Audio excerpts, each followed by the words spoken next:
ഒരു പ്രാവശ്യം കൂടെ ദൈവസന്നിധിയിൽ നമുക്ക് ഇങ്ങനെ ആയിരിക്കാൻ കർത്താവ് നൽകിയ നല്ല അവസരത്തിനായിട്ട് എല്ലാ മഹത്വവും കർത്താവിന് അർപ്പിക്കുകയാണ്. നമ്മൾ ചിന്തിച്ചുകൊണ്ടിരുന്ന വിഷയത്തിൻ്റെ തുടർച്ചയായി ചില ഭാഗങ്ങളിലൂടെ ഇന്നും ചിന്തിക്കണം എന്നാഗ്രഹിക്കുകയാണ്. സകലത്തിലും നിന്നെ തന്നെ മാതൃകയാക്കുക.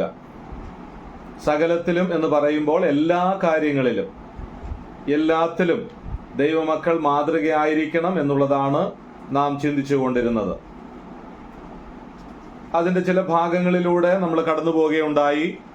പ്രധാനമായിട്ട് നമ്മുടെ നടപ്പിൽ നാം മാതൃകയാകണം. എങ്ങനെ നടക്കരുത് എന്ന് നാം ചിന്തിക്കുകയുണ്ടായി. ദൈവത്തിന് വിരോധമായി നടക്കരുത്, ഇരുട്ടിൽ നടക്കരുത്, നിഗളിച്ച് നടക്കരുത്, ശേഷം മനുഷ്യരെ പോലെ നാം നടക്കരുത്, ജാതികൾ നടന്നതുപോലെ അതിൻ്റെ ഉദാഹരണം നമ്മൾ ചിന്തിക്കുകയുണ്ടായി. മാത്രമല്ല ക്രൂശിന്റെ ശത്രുക്കളായി നടക്കരുത്. കഴിഞ്ഞ ആഴ്ച നമ്മൾ അവസാനമായി ചിന്തിച്ചത് ക്രമം കെട്ട് നടക്കരുത്. ഇത്രയും കാര്യങ്ങളാണ് നടപ്പിനോട് ബന്ധപ്പെട്ട് നാം ചിന്തിക്കുകയുണ്ടായത്. എന്നാൽ ഇന്ന് നടക്കരുത് എന്ന കാര്യങ്ങൾ പറയുമ്പോൾ നമുക്കതിനോട് ചേർത്ത് എങ്ങനെ നടക്കണം എന്നും ചിന്തിക്കേണ്ടത് ആവശ്യമാണ്. അതുകൊണ്ട് എങ്ങനെയാണ് മാതൃകയായിട്ട് ദൈവമക്കളായ നാം നടക്കേണ്ടത് എന്നുള്ളതിൻ്റെ ചില കാര്യങ്ങളാണ് ഇന്ന് ചിന്തിക്കുവാനായിട്ട് ആഗ്രഹിക്കുന്നത്. എങ്ങനെയാണ് നാം മാതൃകയായി നടക്കേണ്ടത്? ധാരാളം കാര്യങ്ങൾ ദൈവവചനത്തിൽ പറഞ്ഞിട്ടുണ്ട്. ചില ഭാഗങ്ങളിലൂടെ നമുക്കൊന്ന് കടന്നു പോകാം. ഉൽപ്പത്തി പുസ്തകം 5-ാം അധ്യായം അതിൻ്റെ 24-ാം വാക്യം നമുക്ക് പരിചയമുള്ള ഭാഗമാണ്. ഹാനോക്ക് ദൈവത്തോട് കൂടെ നടന്നു. എങ്ങനെയാണ് നാം നടക്കേണ്ടത്? എങ്ങനെയാണ് മാതൃകയായി നടക്കാൻ കഴിയുന്നത്? ദൈവത്തോട് കൂടെ നടക്കണം. ഉൽപ്പത്തി പുസ്തകം 6-ാം അധ്യായത്തിന്റെ 9-ാം വാക്യത്തിലും നോഹയെക്കുറിച്ചും പറയുന്നുണ്ട്. നോഹ ദൈവത്തോട് കൂടെ നടന്നു. അപ്പോൾ ദൈവത്തോട് കൂടെ നടക്കുക എന്നുള്ളതാണ് മാതൃകാപരമായ നടപ്പ്. എന്ന് പറഞ്ഞാൽ ഹാനോക്ക് ദൈവത്തോട് കൂടെ നടന്നു. നമ്മൾ ആ ഭാഗങ്ങൾ വായിക്കുമ്പോൾ ഹാനോക്ക് ദൈവത്തെ നന്നായി അറിഞ്ഞു, മനസ്സിലാക്കി, അതുകൊണ്ടാണ് ദൈവത്തോട് കൂടെ നടന്നത്. നാം ദൈവത്തോട് കൂടെ നടക്കണമെങ്കിൽ ദൈവത്തെ നന്നായി അറിയണം.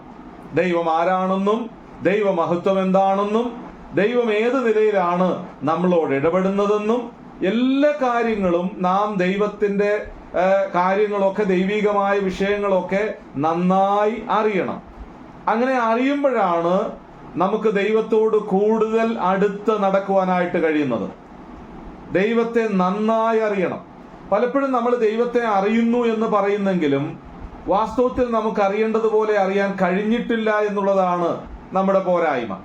നമ്മളൊക്കെ ദൈവത്തെ അറിയുന്നു, നമ്മൾ രക്ഷിക്കപ്പെട്ടു, ദൈവമക്കളാണ്. എന്നാൽ അങ്ങനെയല്ല ദൈവത്തെക്കുറിച്ചുള്ള അറിവ്. ദൈവത്തെ ആഴമായി അറിയണം. യഹോവ നല്ലവനെന്ന് രുചിച്ച് അറിയണമെന്നാണ്, അനുഭവിച്ചറിയണം. അപ്പൊ ജീവിതത്തിൽ ദൈവത്തെ അനുഭവിച്ചറിയുമ്പോഴാണ് ദൈവത്തോട് കൂടെ നടക്കാൻ നമുക്ക് കഴിയുന്നത്. നമുക്കറിയാം, അനേക പാട്ടുകൾ നാം പാടി ആശ്വസിക്കാറുണ്ട്. ദൈവത്തോട് കൂടെ നടന്ന ദൈവഭക്തന്മാരുടെ ജീവിത അനുഭവങ്ങളാണ്. നമ്മൾ അവരെ ഒന്നും കണ്ടിട്ടില്ല. അനേക ദൈവഭക്തന്മാർ അവരെഴുതിയ പാട്ടുകൾ നമുക്ക് ആശ്വാസമായി നാം പാടാറുണ്ട്. നമ്മുടെ വേദനവേളകളിൽ ആ പാട്ടുകൾ പാടി നാം പ്രത്യാശിക്കാറുണ്ട്.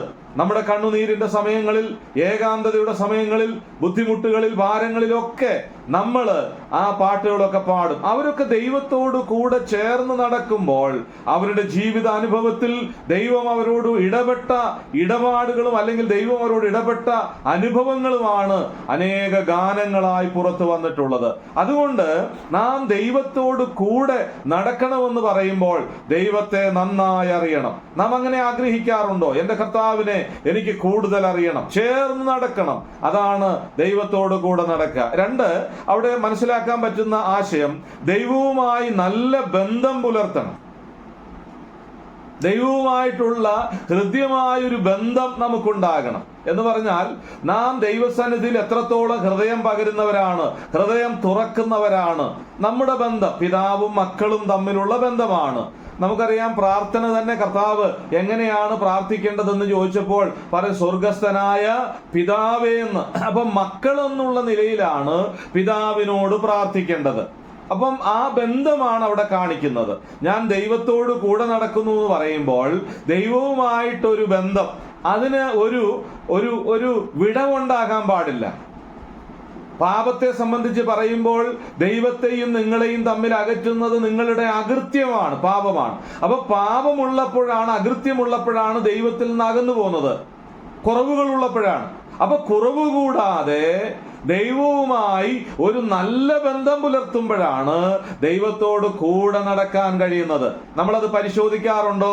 എന്റെയും പിതാവായ ദൈവത്തിന്റെ, ഞാനും ദൈവവുമായിട്ടുള്ള ഞങ്ങളുടെ നടപ്പ് അല്ലെങ്കിൽ ആ ബന്ധം എങ്ങനെയാണ്?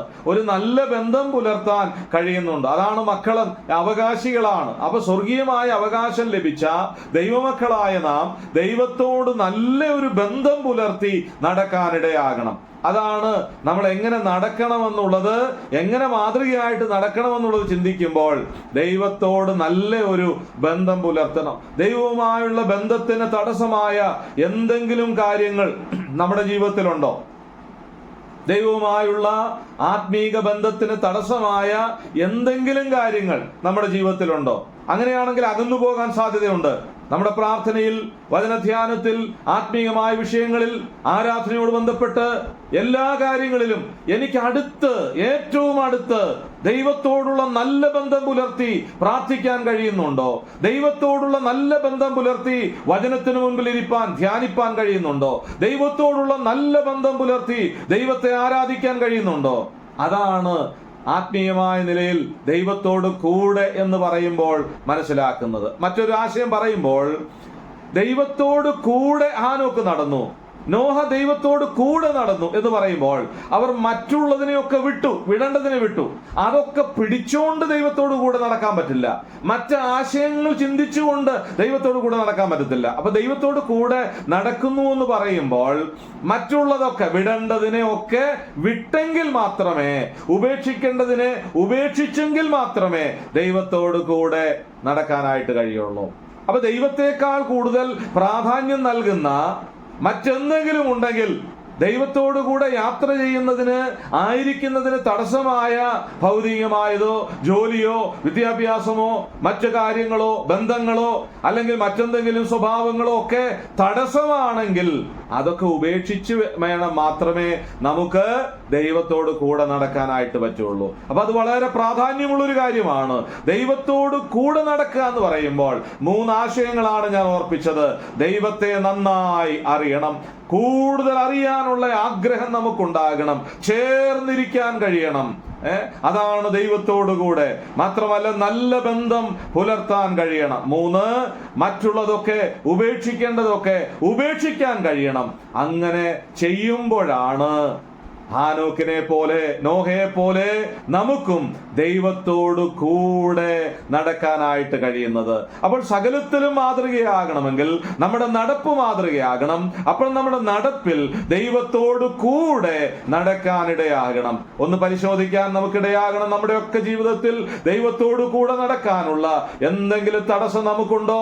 അതോ മറ്റു പലതും മാറ്റി അതൊന്നും മാറ്റാൻ കഴിയാതെ ദൈവത്തോട് അകന്നു നിൽക്കുന്ന ഒരു മനോഭാവമാണോ നമുക്കുള്ളത്? വളരെ കരുതലോടെ ആയിരിക്കാൻ ദൈവം നമ്മെ സഹായിക്കട്ടെ. അപ്പോൾ അവിടെ നിന്ന് ആശയത്തിൽ നിന്ന് മുമ്പോട്ട് പോകട്ടെ. ദൈവത്തോട് കൂടെ നടക്കണം. രണ്ടാമത്തെ ആശയം അവിടെ 17-ാം സങ്കീർത്തനം അതിന്റെ 1-ാം വാക്യം.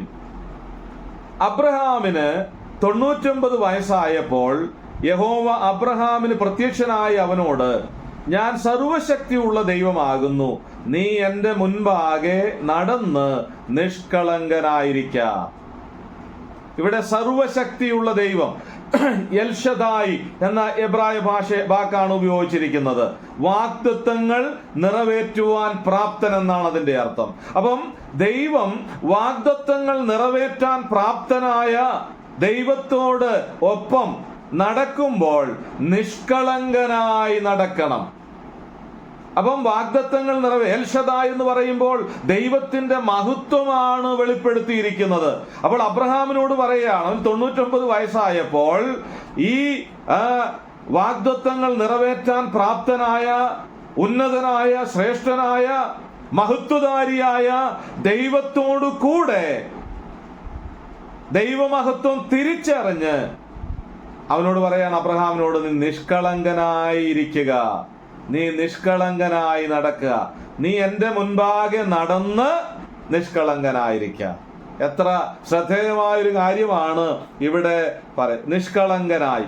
അതേ വാക്ക് തന്നെയാണ് 119 സങ്കീർത്തനത്തിന്റെ 1-ാം വാക്യം. 119 സങ്കീർത്തനം 1-ാം വാക്യം, യഹോവയുടെ ന്യായപ്രമാണം അനുസരിച്ച് നടപ്പിൽ നിഷ്കളങ്കരായവർ ഭാഗ്യവാന്മാർ. അപ്പൊ എങ്ങനെയാണ് നാം നടക്കേണ്ടത്? രണ്ടാമത്തെ ആശയം, 1 ദൈവത്തോട് കൂടെ നടക്കണം, 2 നിഷ്കളങ്കരായി നടക്കണം. നിഷ്കളങ്കരായി, അത് ഒരു പ്രക്രിയയാണ്, ഒരു പ്രവൃത്തിയാണ്. അപ്പൊ ദൈവത്തോട് കൂടെ നടപ്പിൽ നിഷ്കളങ്കരായിരിക്കണം എന്ന് ഇവിടെ പറയാം. കളങ്കമില്ലാത്തവരായി. അതിന് കളങ്കമില്ലാത്ത എന്ന് പറഞ്ഞാൽ അതിന് കൊടുത്തിരിക്കുന്ന അർത്ഥം തികവുള്ളവൻ, കുറ്റമില്ലാത്തവൻ, അതുപോലെ തന്നെ കറയില്ലാത്തവൻ എന്നൊക്കെയുള്ള അർത്ഥമാണ് കൊടുത്തിരിക്കുന്നത്. അപ്പോൾ നിഷ്കളങ്കനായി നടക്കുക എന്ന് പറഞ്ഞാൽ കറയില്ലാതെ ആയിരിക്കുക, തികവുള്ളവനായിരിക്കുക, കുറ്റമില്ലാത്തവനായിരിക്കുക. അപ്പോൾ നീ എൻ്റെ മുൻപാകെ കുറ്റമില്ലാത്തവനായി നടക്കുക, നീ എൻ്റെ മുൻപാകെ തികവുള്ളവനായി നടക്കുക, നീ എൻ്റെ മുൻപാകെ കറ പുരളാതെ നടക്കുക. ആശയം മനസ്സിലായി കാണുമെന്ന് ഞാൻ വിശ്വസിക്കുകയാണ്. ഇവിടെ ദൈവത്തോട് കൂടെ നടക്കുമ്പോൾ നിഷ്കളങ്കനായി നടക്കുക. തികവോടെ എന്ന് പറഞ്ഞാൽ കുറവുകളെ പരിഹരിച്ചുകൊണ്ട്. നമ്മൾ ആരും പെർഫെക്റ്റ് അല്ല, കുറവുകളുണ്ട്, പോരായ്മകളുണ്ട്. എന്നാൽ ദൈവത്തോടു കൂടെ നടക്കുന്നു എന്നൊരു ബോധ്യം നമുക്കുണ്ടാകണം. അങ്ങനെ നടക്കുന്ന ഒരു ദൈവ പൈതൽ തികവുള്ളവനായി കുറവുകളെ അനുദിനം പരിഹരിക്കുക. നമ്മുടെ ജീവിതത്തിലൊക്കെ പോരായ്മകളുണ്ട്. വാക്കില്, പ്രവൃത്തിയില്, ചിന്തയില്, വികാരങ്ങളിലൊക്കെ പോരായ്മകളും കുറവുകളും ഉണ്ട്. അതനുദിനം ജീവിതത്തിൽ മനസ്സിലാക്കുമ്പോൾ, ദൈവസന്നിധിയോടടുത്ത് വരുമ്പോൾ, ദൈവത്തോട് കൂടെ നടക്കുമ്പോൾ അത് പരിഹരിച്ചുകൊണ്ട് തികവുള്ള ഓരോ ദിവസവും കുറവുകളെ കണ്ട് പരിഹരിച്ച് മുമ്പോട്ടുള്ള ഒരു യാത്ര. കുറ്റമില്ലാത്ത എന്നാണ് അതിന്റെ അർത്ഥം. എന്ന് പറഞ്ഞാൽ ഈ ലോകത്ത് നാം ജീവിക്കുകയാണ്, കുറവുകൾ ഉണ്ടാകാൻ സാധ്യതയുണ്ട്. അത് കണ്ട് മനസ്സിലാക്കി തിരിച്ചറിവോടുകൂടെ ജീവിക്കുന്ന ഒരു ജീവിതമാണ് നിഷ്കളങ്കമായി നടക്കുക. ഞാൻ ഓർപ്പിച്ചതുപോലെ അതൊരു പ്രവൃത്തിയാണ്, ഒരു പ്രക്രിയയാണ്. അത് ഹൃദയത്തിന്റെ ഉള്ളിൽ നിന്ന് തന്നെ ആരംഭിക്കേണ്ട ഒരു പ്രക്രിയയാണ്. നമ്മുടെ നടപ്പിൽ ഒരുപക്ഷെ നിഷ്കളങ്കനായി നടക്കുന്നു എന്ന് അഭിനയിക്കാം. മറ്റുള്ളവരുടെ മുൻപില് ഞാൻ ആള് മാന്യന, ഞാൻ ആള് നിഷ്കളങ്കന എന്നൊക്കെ വേണേ കാണിക്കാം. പോരാ, അതിന്റെ ഉത്ഭവം ഹൃദയത്തിനകത്തു നിന്നായിരിക്കണം. ചിന്തയിൽ തന്നെ ആ നിഷ്കളങ്കത്വം, നമ്മുടെ വിചാരങ്ങളിൽ തന്നെ അന്തർഭാഗത്ത് നിന്ന് ആ നിഷ്കളങ്കത്വം പുറപ്പെടാനിടയാകണം. എന്ന് പറഞ്ഞാൽ ഞാൻ നന്നായി തികവുള്ളവനായി നടക്കണമെന്ന് എൻ്റെ ഹൃദയത്തിൽ ഞാൻ വിചാരിക്കണം. അകത്തൊന്ന് വെച്ചിട്ട് പുറത്തൊന്ന് പെരുമാറരുതെന്ന അതിന്റെ അർത്ഥം. അകത്തൊന്ന് സൂക്ഷിച്ചിട്ട് വെളിയിൽ ഞാൻ നിഷ്കളങ്കനാണെന്ന് കാണിക്കണമെന്നല്ല. എൻ്റെ അകത്ത് നിന്ന് തന്നെ കുറ്റമില്ലാത്ത, കറയില്ലാത്ത, ഈ ലോകത്ത് കറ വിരലാൻ സാധ്യതയുണ്ട്. അതുകൊണ്ട് വളരെ കരുതലോടുകൂടെ നമ്മുടെ നടപ്പിൽ നിഷ്കളങ്കതയോടെ നടക്കാൻ ഇടയാകണം എന്നുള്ളതാണ് നമുക്കിവിടെ ചിന്തിക്കാനായിട്ട് കഴിയുന്നത്. അബ്രഹാമിന് 99 വയസ്സായപ്പോൾ യഹോവ അബ്രഹാമിന് പ്രത്യക്ഷനായി അവനോട്, ഞാൻ സർവശക്തിയുള്ള ദൈവമാകുന്നു. ദൈവം പറയാണ്, ഞാൻ സർവശക്തിയുള്ള. ഒരു ഭയനിർദ്ദേശമാണത്. അപ്പൊ നിന്റെ പ്രായോഗിക ജീവിതത്തിൽ യഹോവയായ ദൈവത്തെ നീ മനസ്സിലാക്കി. അപ്പൊ നിന്റെ പ്രായോഗിക ജീവിതത്തിൽ നീ എൻ്റെ മുൻപാകെ നിഷ്കളങ്കനായിരിക്കുക. നിന്റെ നടപ്പ് നിഷ്കളങ്കമായിരിക്കണം. എൽ ഷദായ്, വാഗ്ദത്തങ്ങൾ നിറവേറ്റുന്ന ദൈവം. ദൈവത്തിന്റെ വാഗ്ദത്തങ്ങളൊക്കെ അബ്രഹാമിന് അറിയാം. ദൈവഭക്തനാണ്, ധാരാളം അനുഭവങ്ങൾ ജീവിതത്തിലുണ്ട്. ഒന്നുകൂടെ വെളിപ്പെടുത്തുക, നിനക്കറിയാം ഞാൻ ആരാണെന്ന്. അതുകൊണ്ട് നീ വളരെ ഭയത്തോടെ എൻ്റെ മുൻപാകെ നിഷ്കളങ്കനായി നടക്കുക. ഞാൻ അവിടെ ഇതൊരു ചേർത്ത് പറയട്ടെ. നിഷ്കളങ്കനായി നടക്കണമെങ്കിൽ ദൈവഭയം ആവശ്യമാണ്. ദൈവഭയം ആവശ്യമാണ്. ഒരുപക്ഷെ എന്റെയും നിങ്ങളുടെയും ജീവിതത്തിൽ ആരും കാണുന്നില്ല എന്ന് ചിന്തിക്കുന്ന പല സന്ദർഭങ്ങൾ ഉണ്ടായെന്ന് വന്നേക്കാം. എന്നാൽ ഈ എൽ ശദ്ദായി, വലിയവനായ, ഉന്നതനായ, മഹത്വധാരിയായ ദൈവത്തെ ഭയപ്പെട്ട് ദൈവം മുൻപാകെ ഞാനും നിങ്ങളും നിഷ്കളങ്കരായി, അവന്റെ കണ്ണ് നമ്മളെ കാണുന്നുണ്ട് എന്നുള്ള ഭയത്തോടുകൂടെ നടക്കാനിടയാകണം. ദൈവം കൃപ നൽകട്ടെ. നമ്മുടെ രഹസ്യ ജീവിതമാകട്ടെ, പരസ്യ ജീവിതമാകട്ടെ, കുഞ്ഞുങ്ങളാകട്ടെ, വലിയവരാകട്ടെ, ഒരുപക്ഷെ നമ്മുടെ ആയിരിക്കുന്ന സ്ഥാനങ്ങളിൽ, നമ്മുടെ പഠനമുറികളിലോ ക്ലാസ് മുറികളിലോ നമ്മുടെ മുറികളിലോ നമ്മുടെ ജീവിതത്തിന്റെ കാര്യങ്ങളിൽ ഓരോ സന്ദർഭങ്ങളിലും വളരെ ഭയത്തോടുകൂടെ നിഷ്കളങ്കരായി, ഞാൻ ഓർപ്പിച്ചതുപോലെ തികവുള്ളവരായി, കുറ്റമില്ലാത്തവരായി, കറ പുരളാത്തവരായി ജീവിപ്പാൻ ദൈവം നമുക്ക് കൃപ നൽകട്ടെ. അതാണ് മാതൃകയായി നടക്കുക എന്ന് പറയുന്നതിന്റെ അർത്ഥം. അപ്പൊ ഇവിടെ രണ്ട് ഭാഗങ്ങളിലും, വേദഭാഗങ്ങളിൽ നാം കണ്ടു, യഹോവയുടെ ന്യായപ്രമാണം അനുസരിച്ച് നടപ്പിൽ നിഷ്കളങ്കരായവർ ഭാഗ്യവാന്മാർ. ദൈവത്തിന്റെ വ്യവസ്ഥകൾ, ദൈവികമായ പ്രമാണങ്ങൾ അനുസരിക്കുക. ഒന്ന്, ദൈവത്തെ ഭയപ്പെടുക. രണ്ട്, ദൈവത്തെ അനുസരിക്കുക, പ്രമാണങ്ങളെ അനുസരിക്കുക. അങ്ങനെ നമ്മുടെ നടപ്പിൽ നിഷ്കളങ്കരായിരിക്കും. അവരെ കുറിച്ച് പറയാ, അവർ ഭാഗ്യവാന്മാരാണെന്ന്. അവർ അഭാഗ്യ പട്ടികയിലേക്ക് വരുന്നവരാണ്. ദൈവിക അനുഗ്രഹങ്ങൾ കരസ്ഥമാക്കാനായിട്ട് കഴിയും. അതുകൊണ്ട് നമ്മുടെ ജീവിതത്തിന്റെ എല്ലാ മേഖലകളിലും വളരെ ഭയത്തോടുകൂടെ നിഷ്കളങ്കരായി നടക്കുവാൻ ദൈവം നമ്മെ സഹായിക്കട്ടെ. അടുത്ത ആശയത്തിലേക്ക് വരാം. 128 സങ്കീർത്തനം 1 വാക്യം നമുക്ക് വളരെ പരിചയമുള്ളതാണ്. യഹോവയെ ഭയപ്പെട്ട് അവന്റെ വഴികളിൽ നടക്കുന്ന ഏവനും ഭാഗ്യവാൻ. അതാണ് ആ ആശയം ഞാൻ ചേർത്ത് പറയുന്നത്. യഹോവയെ ഭയപ്പെട്ട്. അപ്പം നിഷ്കളങ്കരായി നടക്കണമെങ്കിൽ ദൈവഭയം ആവശ്യമാണ്. ഇവിടെ സങ്കീർത്തനക്കാരൻ പറയാണ്, ദൈവത്തെ ഭയപ്പെട്ട് അവന്റെ വഴികളിൽ, എന്റെ വഴികളിൽ നിന്നല്ല, എനിക്ക് ബോധിച്ചതുപോലെ നല്ല, അവന്റെ വഴികളിൽ. അപ്പൊ ദൈവത്തെ ഭയപ്പെട്ട് ദൈവം ആഗ്രഹിക്കുന്ന നിലയിൽ നാം നടക്കണം. ഒരു മാതൃകാ കുടുംബത്തെയാണ് ഇവിടെ കാണിച്ചിരിക്കുന്നത്. അപ്പം സ്വന്തമായ മാർഗത്തിൽ, സ്വന്തമായ വഴി നടക്കാനല്ല, അവന്റെ വഴികളിൽ. നമ്മുടെ കർത്താവ് നമുക്ക് വഴി കാണിച്ചു തരും. വഴി ഇതിലെയാകുന്നു എന്ന് നമ്മളെ മകനെ, മകളെ എന്ന് വിളിച്ച് കാണിച്ചു തരുന്നൊരു കർത്താവാണ്. അപ്പൊ ആ കർത്താവ് ആഗ്രഹിക്കുന്ന നിലയിലുള്ള ഒരു നടപ്പ്, അതാണ് നടപ്പെന്ന് പറയുമ്പോൾ ജീവിതം എന്നുള്ളതാണെന്ന് ഞാൻ ആദ്യത്തെ ക്ലാസ്സിൽ ഓർപ്പിച്ചു.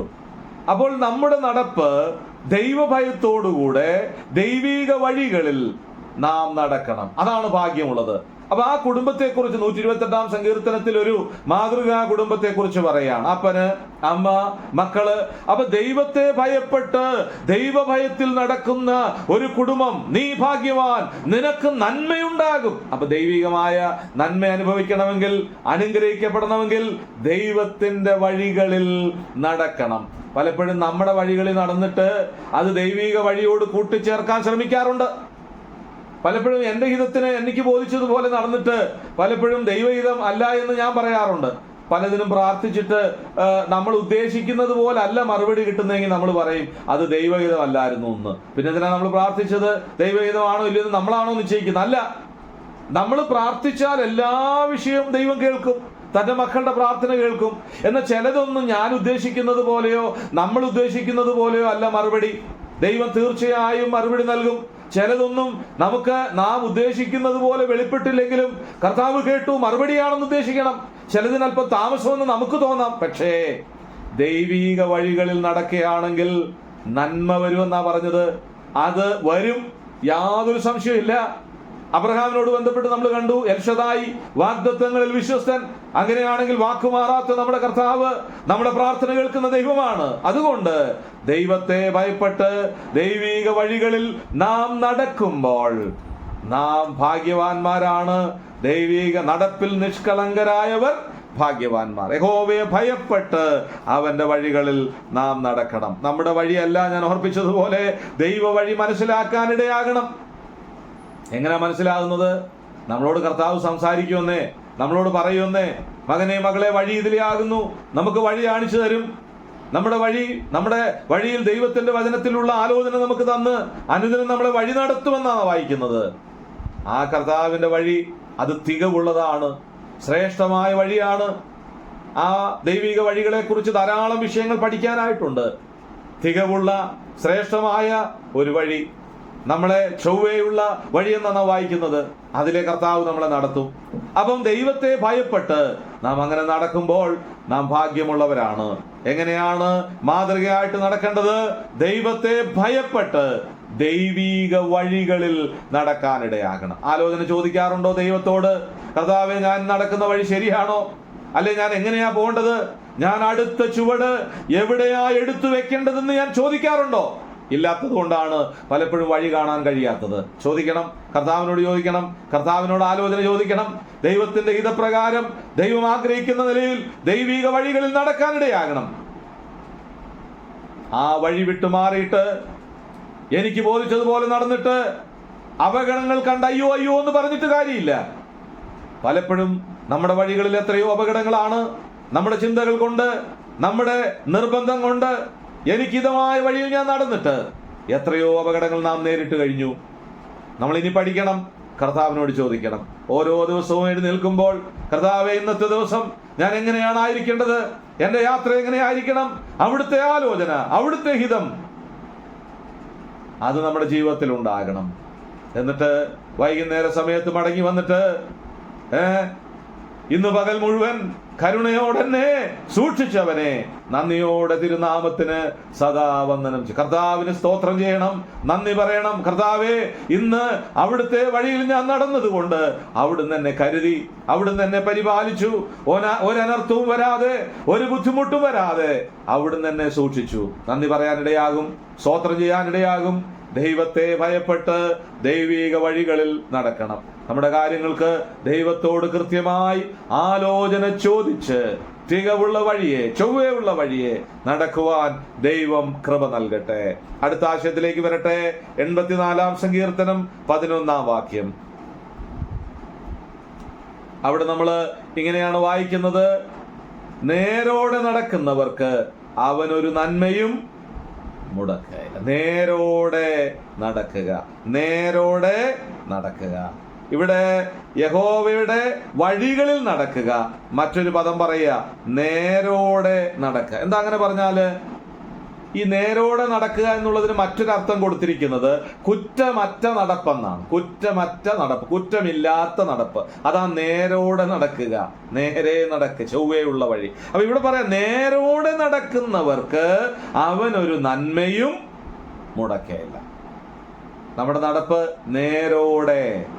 നമുക്കറിയാം, നേരിന് വില കൽപ്പിക്കാത്ത ഒരു ലോകത്താണ്, സത്യത്തിന് വില കൊടുക്കാത്ത ഒരു ലോകത്താണ് നാം ആയിരിക്കുന്നത്. നേര് പറയാത്തൊരു ലോകം, അതാണ് അതിൻ്റെ അർത്ഥം. ഒരാളോട് വഴിയിലെ ബസ് സ്റ്റോപ്പിൽ നിൽക്കുന്ന ഒരാളോട് ചോദിക്കുക എങ്ങോട്ടാ പോകുന്നതെന്ന് ചോദിച്ചാൽ അയാള് കോട്ടയത്തിനാ പോകുന്നതെങ്കിൽ തിരുവനന്തപുരത്തിനാന്ന് പറയും. അത് മനുഷ്യന്റെ ഒരു സ്വഭാവമാണ്. അത് മിക്കവാറും പേര് അങ്ങനെയാ. അതൊരു പ്രത്യേക സ്വഭാവം, അത് അറിഞ്ഞോ അറിയാതെ അങ്ങനെ തന്നെയാണ്. അപ്പം സത്യം പറയാറില്ല പല കാര്യങ്ങളിലും. പക്ഷെ ദൈവമക്കളായ നമുക്ക് നമ്മുടെ ജീവിതത്തിൽ സത്യം പറയണം. അതാ നേരോടുള്ള നടപ്പെന്ന് പറഞ്ഞാൽ. സത്യത്തിന് പ്രാധാന്യം കൊടുക്കണം. എന്തു സംഭവിച്ചാലും അതിനുവേണ്ടി വില കൊടുക്കാനിടയാകണം. അതാ നേരോടെ നടക്കുക എന്ന് പറയുന്നത്. നമ്മുടെ വാക്കുകൾ പലപ്പോഴും പലതും നമ്മൾ എന്തോ കാര്യസാധ്യത്തിനോ നമ്മൾ മറച്ചു വെക്കുകയാണ്. എന്നാൽ ഉള്ളതുപോലെ പറയാൻ കഴിയണം, തുറന്നു പറയാൻ കഴിയണം. നമ്മുടെ നടപ്പ് കുറ്റമില്ലാത്ത നടപ്പ്, അതാ ദൈവം ആഗ്രഹിക്കുന്നത്. എങ്ങനെയും നടക്കുന്ന ജീവിതമല്ല ക്രിസ്തീയ ജീവിതം. ഞാൻ ഓർപ്പിച്ചല്ലോ ആദ്യത്തെ ക്ലാസ്സിൽ, എങ്ങനെയും ജീവിക്കുന്ന ജീവിതമല്ല ക്രിസ്തീയ ജീവിതം. ക്രമീകൃതമായ, കൃത്യമായ, സത്യത്തിൽ നടക്കുന്ന. നാം വായിക്കുന്നുണ്ട്, നമുക്ക് ആ വാക്യം പരിചയമുള്ളതാ, എന്റെ മക്കൾ സത്യത്തിൽ നടക്കുന്നു എന്നുള്ളത്. അതാണ് നേരോടെ നടക്കുക എന്ന് പറഞ്ഞാൽ. ദൈവികമായ സത്യത്തിൽ, സത്യത്തിന് വില കൊടുക്കുന്ന ഒരു നടപ്പ്, അതാ ദൈവം ആഗ്രഹിക്കുന്നത്. എന്നാൽ ഇന്ന് നമ്മളെല്ലാം മറച്ചു വെക്കാൻ ആഗ്രഹിക്കുന്നവരാ. ആരും പറയുകയില്ല. പണ്ടൊക്കെ എനിക്ക് ഓർമ്മയുണ്ട്, ഞാൻ ഏകദേശം 25 വർഷത്തോളമായി കർത്താവിന്റെ വേലയ്ക്ക് വേണ്ടി ഇറങ്ങിയിട്ട്. ഞാൻ ഇറങ്ങിയ ആദ്യ നാളുകളൊക്കെ ഞാൻ ഓർക്കാറുണ്ട്. അന്നൊക്കെ സഭയിലുള്ള പലരും എന്തു കാര്യമുണ്ടെങ്കിലും വിളിക്കും. ദൈവദാസന്മാരെ വിളിച്ചിട്ട് പറയും, സഹോദര ഇന്ന കാര്യമുണ്ടേ, ഒന്ന് പ്രാർത്ഥിക്കണേ, അല്ലെ കുഞ്ഞുങ്ങള് പഠിക്കാൻ പോവാണേ, അല്ലെ അച്ഛൻ ഇന്നടത്ത് പോവാണേ, അല്ലെ ആശുപത്രി പോവാന്നേ ട്രീറ്റ്മെന്റിനായിട്ട്, ഇതൊക്കെ പറയാറുണ്ടായിരുന്നു. ആ വിഷയം പറയും, അതോർത്ത് പ്രാർത്ഥിക്കും. ഇന്ന് പല കാര്യങ്ങളും പറയാറില്ല. എന്തോ കുറവ് പോലെയാ പ്രാർത്ഥനയ്ക്കായിട്ട് പറയുന്നത്.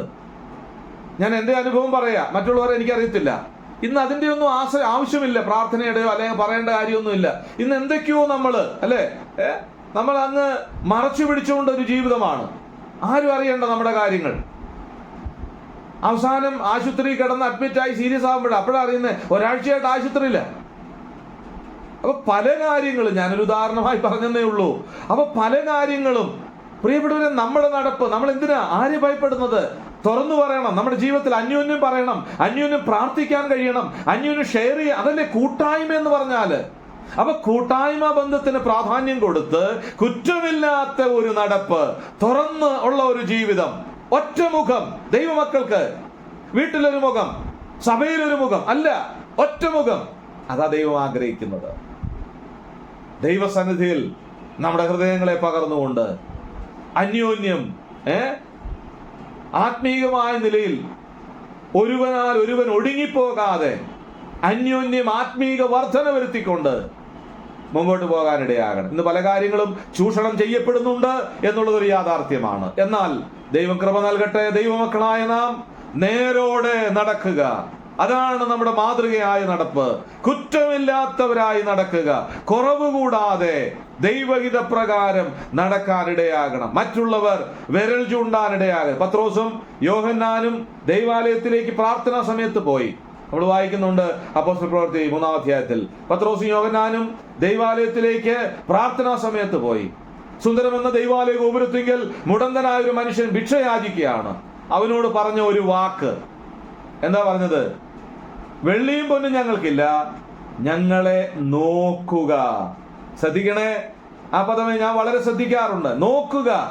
അവര് പറയാം നോക്കുക. പൗലോസ് പറയുന്നുണ്ട് എന്നെ മാതൃകയാക്കുക. എന്താ അത് പറയാൻ കാരണം? യോഗ്യതയുള്ളത് കൊണ്ടാ. പത്രോസും യോഹന്നാനും അവരോട് പറയാം, മുടന്തനോട് പറയാം, എന്നെ നോക്ക്, ഞങ്ങളെ നോക്ക്. എന്താ അങ്ങനെ പറയാൻ കാരണം? ഞങ്ങൾ ഒരു കാലത്ത് മുടന്തുള്ളവരായിരുന്നു. ഞങ്ങൾക്ക് മാന്യമായി വസ്ത്രം പോലും ധരിക്കാൻ അറിയാത്തവരായിരുന്നു. എന്നാൽ ഇന്ന് ഞങ്ങളുടെ വസ്ത്രധാരണം മാറി, ഞങ്ങളുടെ നടപ്പ് മാറി, ഞങ്ങളുടെ മുടന്തു മാറി, ഞങ്ങളുടെ ബലഹീനത മാറി. ഞങ്ങൾ സന്തോഷത്തോടെ ദൈവാലയത്തിലേക്ക് പോവുക പ്രാർത്ഥിക്കാനായിട്ട്. ഞങ്ങളെ നോക്ക്. നമുക്ക് എത്ര പേർക്ക് ധൈര്യത്തോടെ പറയാൻ പറ്റും, എന്നെ നോക്ക്, എന്റെ കുടുംബജീവിതം നോക്ക്. നമ്മുടെ കുഞ്ഞുങ്ങൾക്കാണെങ്കിലും ശുശ്രൂഷ ചെയ്യുന്നവരാണെങ്കിലും മൂപ്പന്മാരോ ഉപദേശിമാരോ ദൈവദാസന്മാരോ മാതാപിതാക്കളോ കുടുംബങ്ങളോ അടുത്ത തലമുറയോട് എന്നെ നോക്ക് എന്ന് പറയാൻ പറ്റുമോ? അതാ നേരോടെ നടക്കുക എന്ന് പറയുന്നത്. അങ്ങനെ നടക്കുമ്പോൾ ആരും വിരൽ ചൂണ്ടത്തില്ല. നമുക്കറിയാം, കർത്താവിനെ തന്നെ കുറ്റക്കാരൻ എന്ന് പറയാൻ വേണ്ടി ആവുന്ന ശ്രമിച്ചു, ഒരു കോടതിക്കും കഴിഞ്ഞില്ല. ചോദിക്കുന്നുണ്ട്, ഇവൻ ചെയ്ത കുറ്റം എന്ത്? ആ നടപ്പാണ് നമ്മുടെ മാതൃകയായ നടപ്പ്. വിരൽ ചൂണ്ടാൻ ഇടയാകുന്നുണ്ടോ? മറ്റുള്ളവർ നമ്മളെ പഴിക്കാനും നിന്ദിക്കാനും ഇടയാകുന്നുണ്ടോ? നേരോടെയാണോ ഞാൻ നടക്കുന്നത്? പത്രോസിനെ പോലെ, യോഹന്നാനെ പോലെ, പൗലോസിനെ പോലെ എന്നെ നോക്കുക എന്ന് പറയാൻ പറ്റുന്നുണ്ടോ? അതാ നേരോടെയുള്ള നടപ്പ് നമുക്ക് പറയാൻ കഴിയണം. ഈ കാലഘട്ടത്തിൽ ദൈവം നമ്മളെ ആക്കി വെച്ചിരിക്കുക. നമ്മുടെ ചുറ്റുപാടുകളിൽ, നാം ആയിരിക്കുന്ന സ്ഥാനത്ത്, നമ്മുടെ ജീവിതങ്ങളിൽ മറ്റുള്ളവർ നമ്മളെ കാണുമ്പോൾ ക്രിസ്തുവിനെ കാണുവാൻ നമ്മുടെ നടപ്പ് നേരോടെ ആയിരിക്കാനിടയാകണം. നേരോടെ നടക്കുക, അതാണ് ദൈവം നമ്മെ കുറിച്ച് ആഗ്രഹിക്കുന്നത്. അപ്പൊ നമ്മുടെ നടപ്പ് നേരോടെ ആയിരിക്കണം, കുറ്റമില്ലാത്ത ഒരു നടപ്പ്. മറ്റുള്ളവരെ മുമ്പിൽ മറ്റുള്ളവർ നമ്മെ വിരൽ ചൂണ്ടുന്ന നിലയിലുള്ള ഒരു പ്രവൃത്തിയും നമ്മിൽ ഉണ്ടാകാനിടയാകരുത്. ദൈവഹിതമല്ലാത്ത ഒന്നും നമ്മിൽ ഉണ്ടാകാനിടയാകരുത്. അയോഗ്യമായതൊന്നും ഇടയാകാനിടയാകരുത്. ഇന്ന് രാത്രി ഞാൻ വളരെ ഭയത്തോട് പറയട്ടെ, ഇത് പറയുന്ന ഞാനാണ് ഏറ്റവും മാതൃകയാകേണ്ടവൻ. എന്റെ കുഞ്ഞുങ്ങളുടെ മുൻപിൽ, എന്റെ കുടുംബത്തിന് മുൻപിൽ, എന്റെ ശുശ്രൂഷയിൽ ദൈവം എന്നെ ഏൽപ്പിച്ച ഉത്തരവാദിത്തങ്ങളിൽ ഞാൻ മാതൃകയായി നടക്കാൻ കടപ്പെട്ടവനാണ്. ശുശ്രൂഷ ഏൽപ്പിക്കപ്പെട്ട ഓരോരുത്തരും അവർ മാതൃകയായി നടക്കാൻ കടപ്പെട്ടവരാണ്. ദൈവം തിരഞ്ഞെടുത്ത ദൈവമക്കൾ മാതൃകയായി നടപ്പാൻ കടപ്പെട്ടവരാണ്. ദൈവം നമ്മെ സഹായിക്കട്ടെ. നേരോടെ നടക്കുക, ഒരു നന്മയ്ക്കും ഞാൻ നേരോടെ നടക്കുമ്പോൾ എൻ്റെ ഒരു നന്മയും മുടങ്ങില്ലെന്ന് അതിൻ്റെ അർത്ഥം. ഒരു നന്മയും മുടങ്ങില്ല. ഞാൻ നേരോടെ നടക്കുന്ന അനുഗ്രഹം എനിക്ക് മാത്രമല്ല, എൻ്റെ തലമുറയ്ക്കും അനുഗ്രഹമാകും. ദൈവസന്നിധിയിൽ നേരോടെ കുറ്റമില്ലാത്തവരായി നടക്കുവാൻ ഈ നാളുകളിൽ ദൈവം കൃപ നൽകട്ടെ. റോമാലേഖനം 6-ാം അധ്യായം 4-5 വാക്യങ്ങൾ. 4-ാം വാക്യത്തിന്റെ അവസാന ഭാഗം, ക്രിസ്തു മരിച്ചിട്ട് പിതാവിന്റെ മഹിമയിൽ ജീവിച്ചെഴുന്നേറ്റതുപോലെ നാമും ജീവന്റെ പുതുക്കത്തിൽ നടക്കേണ്ടതിന് തന്നെ. അടുത്ത ഒരു മാതൃകാപരമായ നടപ്പ് എങ്ങനെ നടക്കണം? അടുത്തൊന്ന് ഇവിടെ കാണുന്നു, ജീവന്റെ പുതുക്കത്തിൽ നടപ്പി എന്ന് പറഞ്ഞാൽ എന്താ? ജീവന്റെ പുതുക്കത്തിൽ. നമുക്കറിയാം,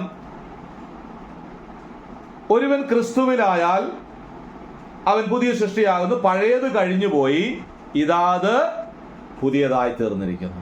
അപ്പൊ ഇവിടെ പറയുകയാണ്, നാമും ജീവന്റെ പുതുക്കത്തിൽ. അപ്പൊ നമ്മൾ രക്ഷിക്കപ്പെട്ട് ദൈവമക്കളായി തീർന്നപ്പോൾ പഴയത് കഴിഞ്ഞുപോയി, ഇതാത് പുതിയതായി തീർന്നിരിക്കുന്നു. നമുക്ക് ലഭിച്ചിരിക്കുന്ന ജീവൻ പുതിയ ജീവൻ, നിത്യജീവൻ. അപ്പൊ നിത്യജീവന്റെ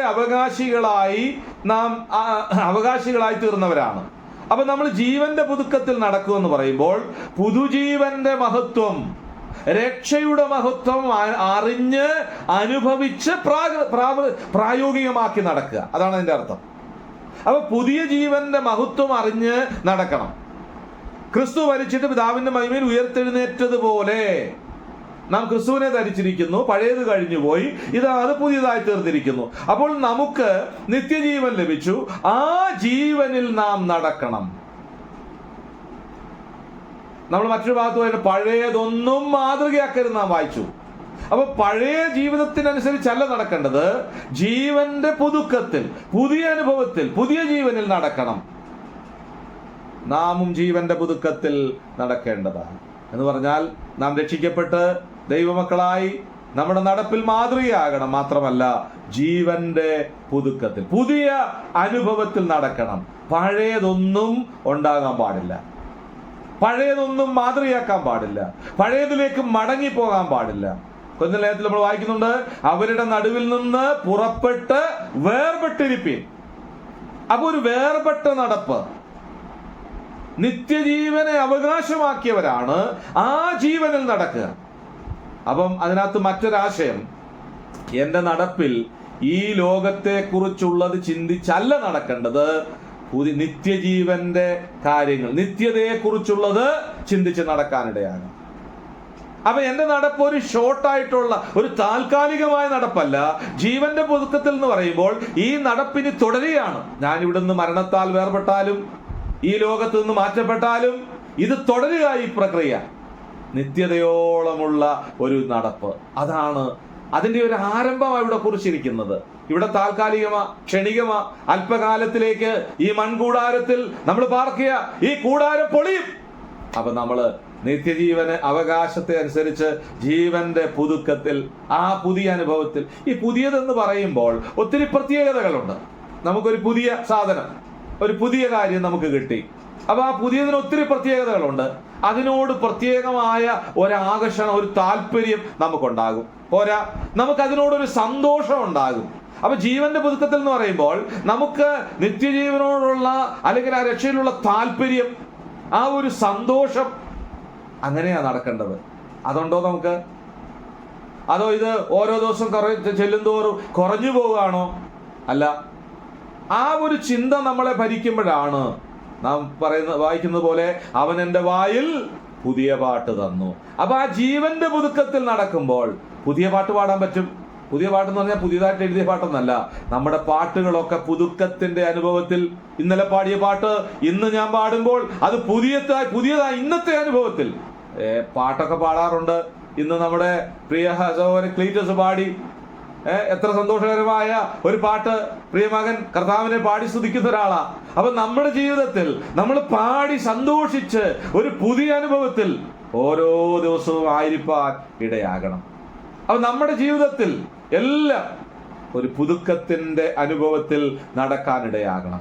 ഒരു പുതിയ സന്തോഷം ഓരോ ദിവസങ്ങളിലും അതനുഭവിച്ചുകൊണ്ട്. ഞാൻ ചോദിച്ചതുപോലെ അത് കുറയുകയാണോ കൂടുകയാണോ? കുറയുകയാണെങ്കിൽ പരിശോധിക്കണം. ആ ഒരു സന്തോഷം കുറയുകയാണെങ്കിൽ നമ്മൾ കൃത്യമായിട്ട് ഒന്ന് മനസ്സിലാക്കണം.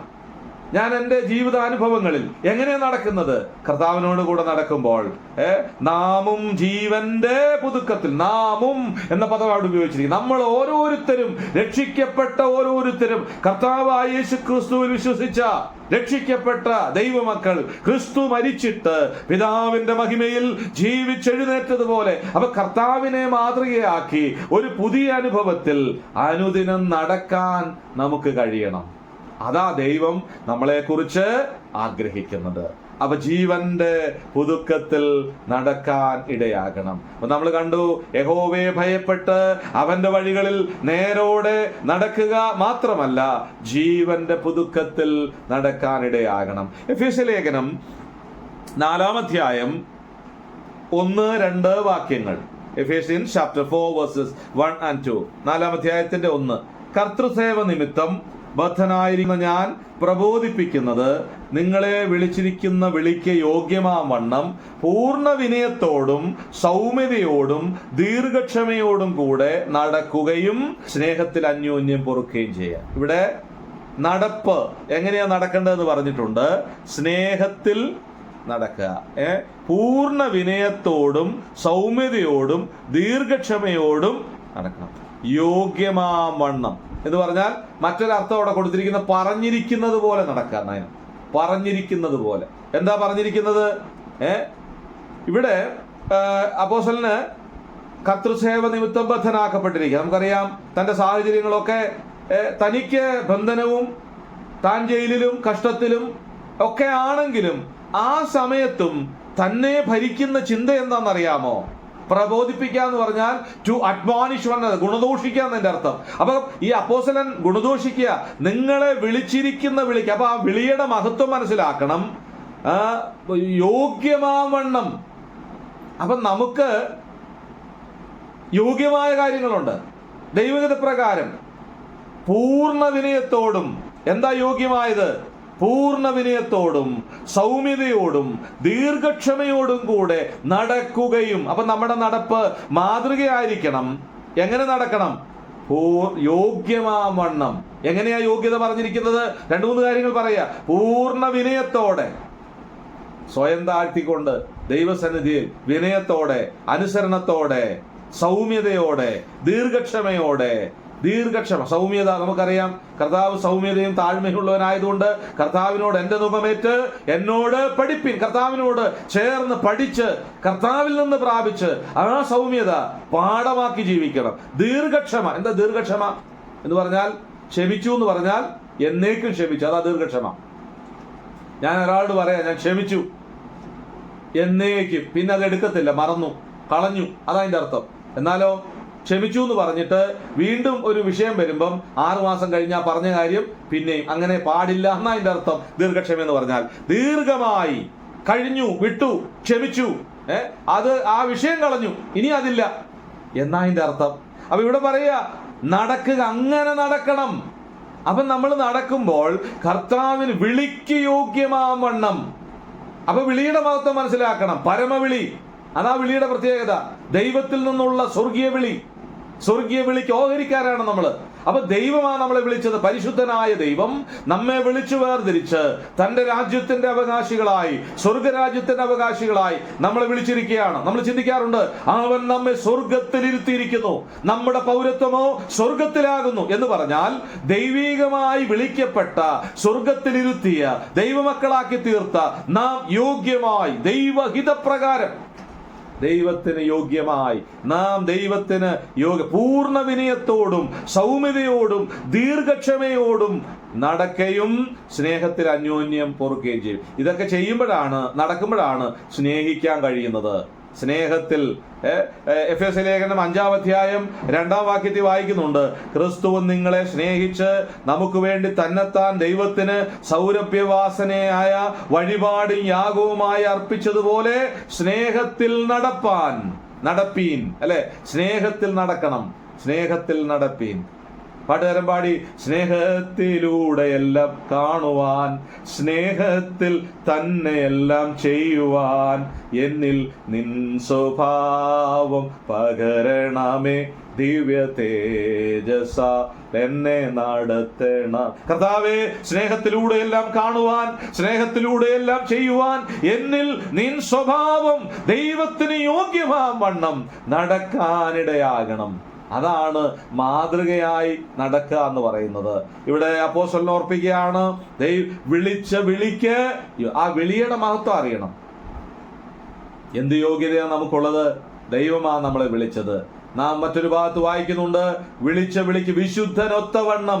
അപ്പൊ വിശുദ്ധനായ ദൈവമാണ് നമ്മളെ വിളിച്ചത്. അതുകൊണ്ട് വിശുദ്ധരായി ജീവിക്കണം.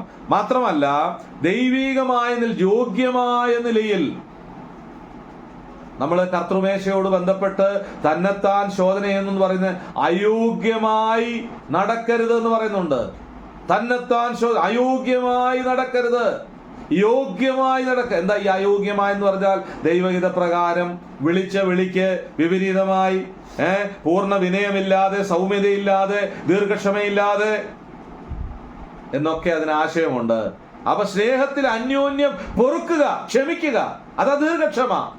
അന്യോന്യം ക്ഷമിച്ചുകൊണ്ട് മറ്റുള്ളവരെ തങ്ങളെക്കാൾ ശ്രേഷ്ഠരെന്നെണ്ണിക്കൊണ്ട് ദൈവത്തിന്റെ വിളിക്ക് യോഗ്യമായി നടക്കാനിടയാകണം. അതാ നമ്മളെക്കുറിച്ച് ദൈവം, ക്രിസ്തു നിങ്ങളെ സ്നേഹിച്ച് നമുക്ക് വേണ്ടി തന്നെത്താൻ ദൈവത്തിന് സൗരഭ്യവാസനയായ വഴിപാടും യാഗമായി അർപ്പിച്ചു. ഇവിടെ ആ വാക്കൊക്കെ ശ്രദ്ധിക്കുക. ക്രിസ്തുവും നിങ്ങളെ സ്നേഹിച്ച്. കർത്താവിന്റെ വിളി യോഗ്യമായി, നമുക്ക് യോഗ്യതയില്ലാത്ത നമ്മളെ വിളിച്ചു, നമുക്ക് വേണ്ടി നമ്മെ സ്നേഹിച്ച് നമുക്ക് വേണ്ടി തന്നെത്താൻ യാഗമായി സമർപ്പിച്ച. അപ്പം വില കൊടുത്താ നമ്മളെ വിളിച്ചത്. ഒരു യാഗം അതിന്റെ പിന്നിൽ നടന്നിട്ടുണ്ട്. ഏറ്റവും ഉന്നതമായ ചരിത്രത്തിൽ ഇതുപോലെ ഒരു യാഗം നടന്നിട്ടില്ല. സ്വന്തം ശരീരത്തെ ഏൽപ്പിച്ചു കൊടുത്ത് നമുക്ക് വേണ്ടി സൗരഭ്യവാസനയായ വഴിപാടും യാഗവും. ഇനിയൊരു യാഗവും ആവശ്യമില്ലാതെ അനേക യാഗങ്ങൾ നടന്നിട്ടുണ്ട്. ആട്ടുകൊറ്റന്മാരും പശുക്കിടാങ്ങളും കുറുപ്രാക്കളൊക്കെ യാഗമായി ചോര ചിന്തപ്പെട്ടിട്ടുണ്ട്. എന്നാൽ കർത്താവായ യേശുക്രിസ്തു തന്റെ പുണ്യാഹ രക്തത്താൽ അവൻ നമ്മെ യാഗമായി, സൗരഭ്യവാസനയായി, തന്നെത്താൻ യാഗമായി അർപ്പിച്ചതുപോലെ അത് സ്നേഹത്തിന്റെ അടയാളമാണ്. അന്യോന്യം സ്നേഹിച്ച് നാം അതുപോലെ, നമുക്കറിയാം, നമ്മുടെ നടപ്പിൽ ആ ദൈവ സ്നേഹത്തിന്റെ മഹത്വം അറിഞ്ഞുകൊണ്ട് നാം അന്യോന്യം പൊറുത്ത് ക്ഷമിച്ച് ആ സ്നേഹത്തിൽ നടക്കാനിടയാകണം. എത്ര അനുഗ്രഹീതമായ, അർത്ഥവത്തായ, ചിന്തനീയമായ പദപ്രയോഗങ്ങൾ! ഒരു യോഗ്യതയുമില്ലാത്ത എന്നെ സ്നേഹിച്ച ദൈവസ്നേഹത്തിന്റെ മഹത്വം അത് കാൽവരിയിലെ ക്രൂശിൽ കാണാനായിട്ട് കഴിയും. ആ സ്നേഹം നാം മനസ്സിലാക്കിക്കൊണ്ട് യോഗ്യമാവണ്ണം പൂർണ്ണ വിനയത്തോടും സൗമ്യതയോടും ദീർഘക്ഷമയോടും കൂടെ നടക്കുക. എൻ്റെ നടപ്പിൽ ഞാൻ ദൈവത്തിന് യോഗ്യമായാണോ നടക്കുന്നത്? ഞാൻ പൂർണ്ണ വിനയത്തോടെയാണോ നടക്കുന്നത്? ഞാൻ സൗമ്യതയോടെയാണോ നടക്കുന്നത്? ഞാൻ ദീർഘക്ഷമയോടെയാണോ? ഞാൻ അന്യോന്യ സ്നേഹത്തിൽ പൊറുക്കുന്നവനാണോ? ഇവിടെ പറയാ, അങ്ങനെ നാം നടക്കുകയും. എത്ര വലിയ സ്നേഹമാണ് കർത്താവ് നമ്മളോട് കാണിച്ചത്. അപ്പൊ അത് മനസ്സിലാക്കിക്കൊണ്ട് അങ്ങനെ നമ്മുടെ നടപ്പ് ആയിരിക്കും. ഹാനോക്ക് ദൈവത്തോട് കൂടെ നടന്നു. അപ്പോൾ നമ്മുടെ നടപ്പിൽ നാം എങ്ങനെ ആയിരിക്കണം? നാം മാതൃകയായി നടക്കണം. മാതൃകയായി നടക്കുക എന്ന് പറയുമ്പോൾ നമ്മുടെ നടപ്പ് എങ്ങനെയാണെന്നാണ് നാം ചിന്തിച്ചുകൊണ്ടിരിക്കുന്നത്. നാം ദൈവത്തോട് കൂടെ നടക്കണം, നിഷ്കളങ്കരായി നടക്കണം, യഹോവയുടെ വഴികളിൽ നടക്കണം, നേരോടെ നടക്കണം, ജീവന്റെ പുതുക്കത്തിൽ നടക്കണം. മാത്രമല്ല, പൂർണ്ണ വിനയത്തോടും സൗമ്യതയോടും കൂടെ സ്നേഹത്തിൽ നടക്കണം. കൊലോസ്യ ലേഖനം 1-ാം അധ്യായം അവിടെ ഇതേ ആശയം തന്നെയാ പറയുന്നത്. കൊലോസ്യൻ ചാപ്റ്റർ 1:10. കൊലോസ്യ ലേഖനം 1-ാം അധ്യായം 10-ാം വാക്യം. നിങ്ങൾ പൂർണ്ണ പ്രസാദത്തിനായി കർത്താവിന് യോഗ്യമാവണ്ണം നടന്ന് ആത്മീകമായ സകല ജ്ഞാനത്തിലും വിവേകത്തിലും അവന്റെ ഇഷ്ടത്തിന്റെ പരിജ്ഞാനം കൊണ്ട് നിറഞ്ഞവരാകണം. താഴോട്ട് നമ്മൾ വായിക്കുമ്പം സകല സൽപ്രവൃത്തിയിലും ഫലം കായ്ക്കണം. അപ്പം നമ്മൾ സൽപ്രവൃത്തികളിൽ ഫലം കായ്ക്കണമെങ്കിൽ, ദൈവം ആഗ്രഹിക്കുന്ന നിലയിൽ ആയിത്തീരണമെങ്കിൽ, നിങ്ങൾ പൂർണ്ണ പ്രസാദത്തിനായി, ആരെ പ്രസാദിപ്പിക്കാനാ? ദൈവത്തെ പ്രസാദിപ്പിക്കുക. നമ്മൾ വായിക്കുന്നുണ്ട്, മനുഷ്യരെ പ്രസാദിപ്പിക്കുന്നവരെ പോലെ ദൃഷ്ടിസേവയാലല്ല. മനുഷ്യരെ പ്രസാദിപ്പിക്കാൻ പറ്റും, മറ്റുള്ളവരുടെ മുമ്പിൽ കാണിക്കാൻ പറ്റും, പക്ഷെ അങ്ങനല്ല. നിങ്ങൾ പൂർണ്ണ പ്രസാദത്തിനായി കർത്താവിന്, അവിടെ അതേ വാക്ക ഉപയോഗിച്ചിരിക്കുന്നത്, യോഗ്യമാം വണ്ണം നടന്ന് ആത്മീകമായ സകല ജ്ഞാനത്തിലും. അപ്പം നമുക്ക് ദൈവത്തെ പ്രസാദിപ്പിച്ചുകൊണ്ട് നടക്കണമെങ്കിൽ ദൈവീക പരിജ്ഞാനത്തിൽ നടക്കണം. വിവേകത്തിലും, ആത്മീകമായ പരിജ്ഞാനവും വിവേകവും ഉണ്ടാകണം. അങ്ങനെയാണെങ്കിലേ നന്നായി നടക്കാൻ പറ്റുള്ളൂ. അവന്റെ ഇഷ്ടത്തിന്റെ പരിജ്ഞാനം കൊണ്ട് നിറഞ്ഞു വരണം. ആത്മീകമായി ദൈവിക പരിജ്ഞാനത്തിൽ പൂർണ്ണരാകണം, ആത്മീകമായി വളരണം. ഞാൻ കഴിഞ്ഞ ക്ലാസ്സുകളിൽ ഓർപ്പിച്ചതുപോലെ ദൈവവചനത്തിൽ നിന്ന് അകന്നു എന്നുള്ളതാണ് നമുക്ക് ഈ കാലഘട്ടത്തിൽ സംഭവിച്ചിരിക്കുന്ന ഏറ്റവും വലിയ പരാജയം. നമ്മൾ വചനത്തിന് മുൻപിൽ ഇരിക്കുന്നുണ്ടോ? വചനം ധ്യാനിക്കുന്നുണ്ടോ? വ്യക്തിപരമായിരുന്ന് വചനം പഠിക്കുന്നുണ്ടോ? ഞാൻ SLC ക്യാമ്പിന് സംബന്ധിച്ചത് ഞാൻ ഓർക്കുന്നുണ്ട്. അന്ന് ഒരു വിഷയം തന്നെ അതായിരുന്നു, ധ്യാനം, മെഡിറ്റേഷൻ, വചനധ്യാനം. എങ്ങനെ ധ്യാനിക്കാം, എങ്ങനെ വചനത്തിന് മുൻപിലിരിക്കാം. ഇന്ന് ധാരാളം ക്യാമ്പുകളും ധാരാളം കാര്യങ്ങളൊക്കെ കാണുന്നുണ്ട്, പക്ഷേ ഇങ്ങനെ ഒരു സബ്ജക്റ്റ് ഞാൻ പിന്നെ കണ്ടിട്ടില്ല. പ്രിയപ്പെട്ടവരെ ശ്രദ്ധിക്കണം, ദൈവവചന ധ്യാനം, ദൈവവചന പഠനം അതൊരു വളരെ പരമപ്രധാനമായ വിഷയമാണ്. വചനത്തിന് മുൻപിൽ ഇരിക്കാതെ ഒരു ദൈവ പൈതൽ ആത്മീകമായി നടക്കാൻ പ്രാപ്തനാകില്ല. ഒരു ദൈവ പൈതൽ ആത്മീകമായി ദൈവീക പരിജ്ഞാനത്തിലും വിവേകത്തിലും നടക്കണമെങ്കിൽ അവൻ വചനത്തിന് മുൻപിലായിരിക്കണം. ഒരുവൻ ആത്മീകമായ പക്വതയോടെ പരിജ്ഞാനത്തോടെ നടക്കുന്നു എന്ന് തോന്നുന്നെങ്കിൽ ഓർത്തോണം, അവന്റെ ജീവിതത്തിൽ വചനധ്യാനമുണ്ട്, ദൈവവചന പാരായണമുണ്ട്, വചന പഠനമുണ്ട്. ബൈബിളിന് മുമ്പിൽ, ദൈവവചനത്തിന് മുമ്പിൽ അവൻ ഇരിക്കുന്നുണ്ട്. അതിന്റെ തെളിവാ അവന്റെ നടപ്പ്. അങ്ങനെ നടക്കാൻ കഴിയുന്നില്ലെങ്കിൽ ഞാനും നിങ്ങളും വചനത്തിന് മുമ്പിൽ ഇരിക്കുന്നില്ലെന്ന് അതിന്റെ അർത്ഥം. സൽപ്രവർത്തികളിൽ ഫലം കായ്ക്കണമെങ്കിൽ ദൈവിക പരിജ്ഞാനത്തിൽ നടക്കാനിടയാകണം. നിങ്ങൾ പൂർണ്ണ പ്രസാദത്തിനായി എന്ന് പറഞ്ഞാൽ നമ്മുടെ നടപ്പ് ദൈവത്തെ പ്രസാദിപ്പിച്ചുകൊണ്ടുള്ളതായിരിക്കണം, കർത്താവിന് യോഗ്യമാണ്. നമ്മൾ വായിച്ച മറ്റു ഭാഗത്തും എഫേസ്യ ലേഖനത്തിലും അത് തന്നെയാണ് കണ്ടത്. ദൈവത്തിന് യോഗ്യമാം വണ്ണം നമ്മൾ പരിശോധിക്കാറുണ്ടോ?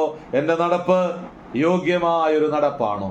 അയോഗ്യമായത് എന്തെങ്കിലും എനിക്കുണ്ടോ എൻ്റെ നടപ്പിൽ?